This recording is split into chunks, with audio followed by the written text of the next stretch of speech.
Yarana à tous et bienvenue à cette deuxième table ronde pour notre journée porte ouverte qui aura lieu le samedi 12 février en ligne.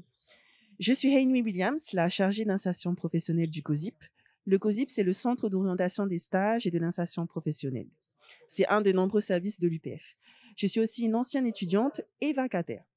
Donc aujourd'hui, je suis accompagnée de deux intervenantes, Heata et Océane, avec qui nous allons aborder les clichés sur les études supérieures. Malheureusement, les autres intervenants manquent à l'appel pour des raisons de santé. Donc, dans cette optique, nous allons faire au mieux pour répondre à vos interrogations.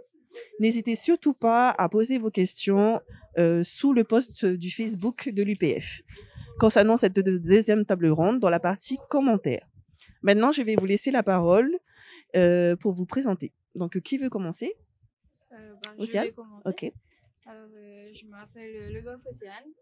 Et là, je suis actuellement en deuxième année de master, LCSO. Donc, c'est un master en études des civilisations polynésiennes. Et avant ça, j'ai fait une licence d'anglais à l'UPF. Et là, cette année, je suis vacataire à la mission égalité femmes-hommes à l'UPF. Voilà. Okay. Merci, Océane. Hey, Ata. Du coup, moi, c'est Hayata. Pour lui, je précise, hein, Hayata, H-A-I-A-T-A, pas Hayata. Et je suis aussi étudiante à l'université en master, MEF4, médiation scientifique et culturelle, en première année. Avant le master, j'avais fait une licence langue polynésienne que j'ai eue l'année dernière. Et je suis, alors j'ai enchaîné plusieurs casquettes. Je suis actuellement la présidente du syndicat Avenir étudiant depuis l'année dernière. Je suis la présidente de l'association du CHE Autumoro qui est située au logement où je vis actuellement. Et ensuite, et voilà. Et et je suis aussi représentante étudiante au sein de l'université depuis 2019. Est-ce que tu pourrais nous parler un peu plus des associations, justement, de ces deux associations-là, Avenir étudiant et celle du CHE, s'il te plaît? Alors oui, en fait...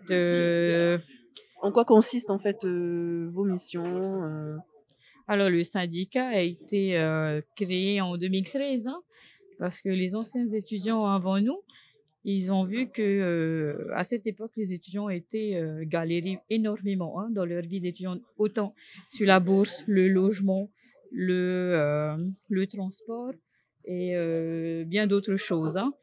Et ils ont décidé justement d'ouvrir cette association pour pouvoir défendre et accompagner les étudiants tout le long en fait de leurs années universitaires. Donc là, ça fait à peu près 8-9 ans qu'on existe. Il y a du chemin. Ensuite, et le syndicat, c'est la globalité en fait. Hein. L'association du CHE Autumoro qui est située au logement, c'est uniquement pour les étudiants qui vivent au logement au-dessus du Hotu Katring, où nous sommes, il y a une capacité d'accueil de 390 personnes, mais actuellement nous sommes à peu près 320, 340. C'est relatif, hein, c'est pas fixe. Océane, qu'est-ce qui t'a poussé à toi de venir étudier ici à l'UPF? Alors, moi, je suis sortie d'un parcours scientifique au lycée et ça m'a pas du tout plu. Du coup, j'ai fait quelque chose qui me plaisait énormément, c'était une licence d'anglais. Et la licence d'anglais, elle était disponible ici, donc je voyais pas pourquoi j'allais bouger, alors que en général, moi j'aime beaucoup Tahiti, donc je voulais rester ici, je voulais pas bouger, et puis je voyais qu'ici c'était possible de le faire, donc je me suis pas posé la question de est-ce que je pourrais partir en France. Et pour toi alors? Moi, j'ai fait un bac STG et ensuite j'ai basculé dans le supérieur pour faire un BTS assistant manager. Je sais plus c'est quoi l'équivalent d'aujourd'hui. Ça m'a pas plu, j'ai galéré, j'ai arrêté l'école en 2016. Et ensuite, je me suis dit, bah, j'ai essayé de trouver du travail en 2016 pour subvenir à mes besoins, mais bon, avec le bac uniquement, c'était impossible. Les entreprises ne prenaient pas. Donc, je me suis dit, je vais reprendre l'école. Et ensuite, en 2017, je me suis réinscrite et en langue polynésienne. Bah, ça m'a plus, ça m'a, on a bien matché moi et la licence langue polynésienne là. Et là, je fais le master médiation scientifique et culturelle. C'est ce qui me plaît en fait. Hein. C'est vraiment l'animation, justement la découverte en fait d'autres choses, même si c'est un peu galère, hein, mais tu découvres des choses que tu ne connais pas et tu as encore envie d'apprendre. C'est top. D'accord, merci beaucoup. Est-ce que tu as eu des préjugés sur l'université avant de venir? Oui. Oui. Lesquels? Par exemple, pour ma filière, déjà, langue polynésienne, les réos, on appelle. Ils disaient que ils parlaient uniquement cantaïsien. Je vous dis déjà, c'est faux. Hein? Parce que venez en anthropologie, hein, venez en traduction, venez en linguistique, en anglais, en français, comme les autres matières, en Voltaire, c'est pas si facile que ça, quoi. Et puis, j'estime que toutes les filières ont sa spécificité, il faut juste bosser, point barre. Voilà. Ou sinon, genre les informaticiens, ceux qui font une licence informatique, ce sont des geeks, passent leur temps à aller sur leur téléphone, à faire des trucs de piratage. Alors que pas du tout. Alors que pas du tout. Et sinon, économie-gestion aussi, ils font rien de bon, comme les réos. Parce que nous aussi, on nous traite de fainéants, tu vois, les langues polynésiennes, ceux qui sont en économie-gestion, on les traitait aussi de fainéants, alors que c'est pas du tout le cas. Hein. Et est-ce que toi aussi, tu as eu des préjugés avant de venir ici à l'université? Bah justement, sur ce que tu as dit le temps dernier, Paul, nous c'était pareil, hein, licence d'anglais, c'est des gens qui font rien, la licence elle est donnée, donc on travaille pas quoi, hein, on a un bac plus 3 de manière super facile. Et l'autre préjugé que j'avais souvent, c'est que t'étais pas aidé. Tu viens à l'université et en fait t'es lâché quoi. T'as personne pour t'aider, t'as plus rien, tu te débrouilles tout seul. C'était surtout ça que j'entendais souvent. Ouais, j'avais aussi ça. Et justement, lorsque vous êtes arrivé ici à l'université, est-ce que vous avez ressenti toutes ces choses-là? Le fait que par exemple tu étais livré à toi-même Ouais, parce que c'est sûr qu'au lycée, t'es surveillé, il y a tout le temps des gens autour de toi qui sont là pour te dire ce qu'il faut faire, ce qu'il faut pas faire. Ici, c'est sûr que t'as plus de liberté. Mais ça veut pas dire que t'es pas aidé. Moi, j'ai eu beaucoup de soutien de la part de tous mes profs. La plupart de mes professeurs, ils étaient super, quoi. Hein. T'as des questions, t'as besoin de les voir, ils se donnent un peu de disponibilité pour t'aider et pour te renseigner. Donc non, c'est pas comme ça que je l'ai perçu. Et aussi grâce justement aux actions des associations, je trouve que quand même les étudiants ils sont beaucoup plus suivis.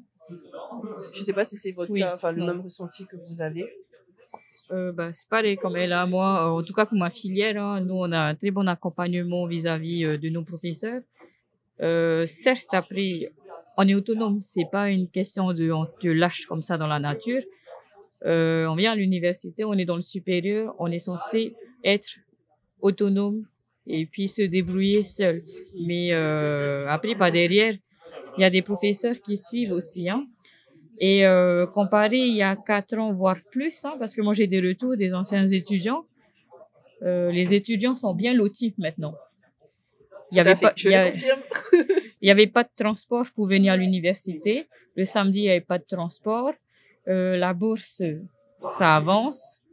On essaie encore de se battre encore pour avoir un petit peu plus pour les bourses. Même au niveau des repas aussi. Les repas, on essaie aussi de soutenir un maximum d'étudiants qui sont dans la galère hein, au niveau des repas et tout. Il y en a qui mangent pas forcément bien tous les jours, mais c'est mieux qu'avant. Donc après, c'est aux étudiants d'être débrouillards. Hein.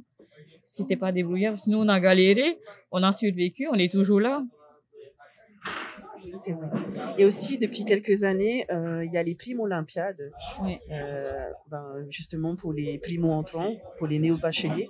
Et ça permet, je pense, justement, moi j'aurais aimé avoir ça à mon époque, mais je pense que les étudiants de première année se sentent un peu plus, comment dire, suivis Oui. dès qu'ils entrent, parce qu'ils se font des contacts, ils se font C'est des ça. copains, ils s'amusent et puis ils voient aussi d'autres personnes. Ouais. Ça crée des liens. Ouais.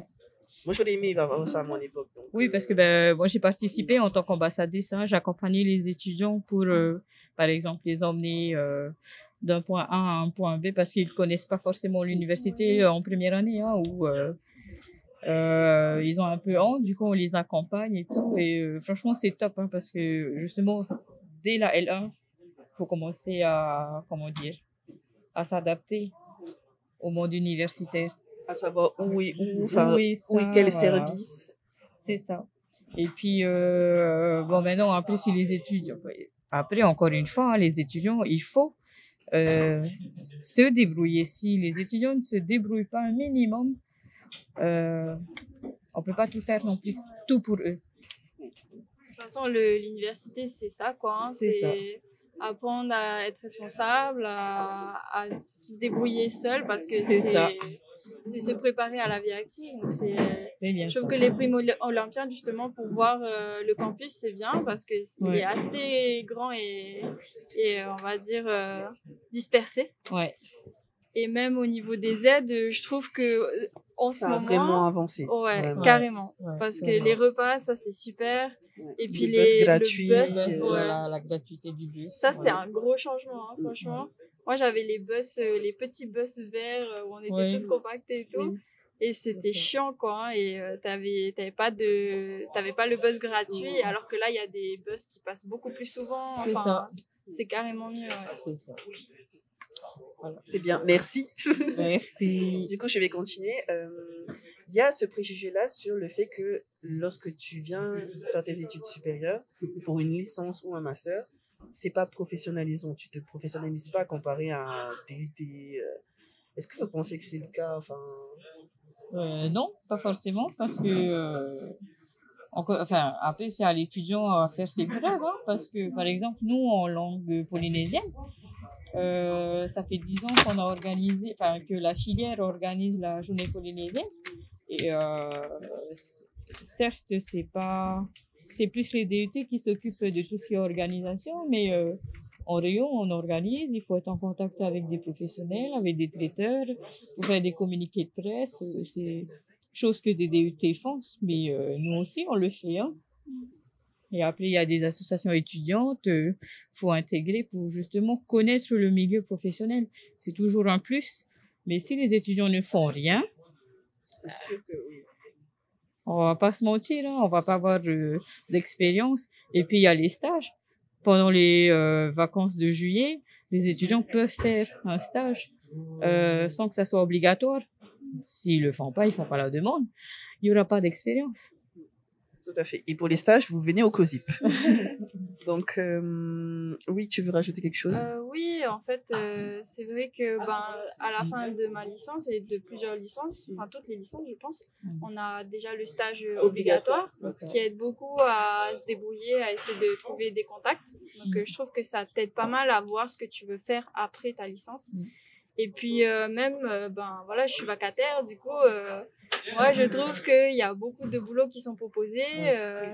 J'ai une copine qui travaille à la BU, donc on a quand même beaucoup de possibilités, quoi. Il y a toujours des offres en début d'année et il y en a de plus en plus, je trouve. Ouais. Donc ça aide aussi beaucoup à se professionnaliser. Justement, est-ce que tu peux parler de tes missions en tant que vacataire? Alors, en ce moment, on se prépare pour la semaine du 8 mars, pour la journée de la femme, la journée internationale de la femme, chérie. Et ben, c'est beaucoup de communication. On doit contacter pas mal de personnes et on doit préparer beaucoup de choses. Et c'est de l'administratif aussi parce qu'on doit faire des demandes pour avoir des autorisations. Donc moi, ça me plaît parce que on a beaucoup de choses à faire. Enfin, c'est beaucoup de rencontres avec d'autres personnes, d'autres services.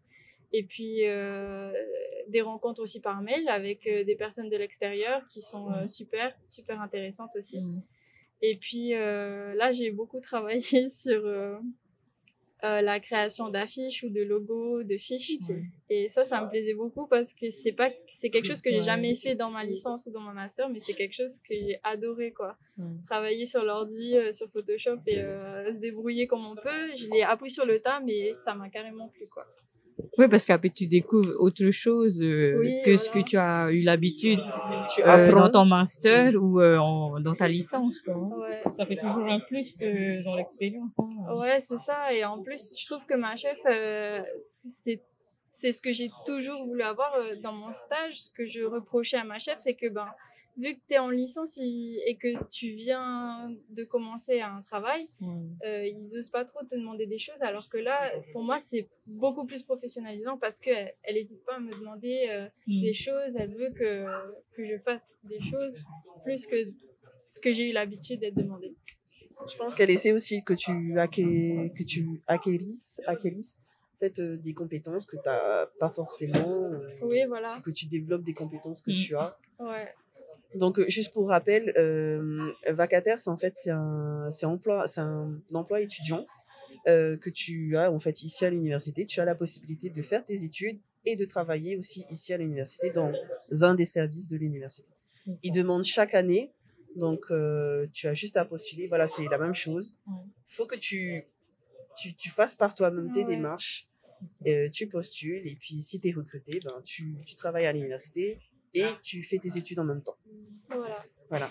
Et enfin, dernière question, les filles.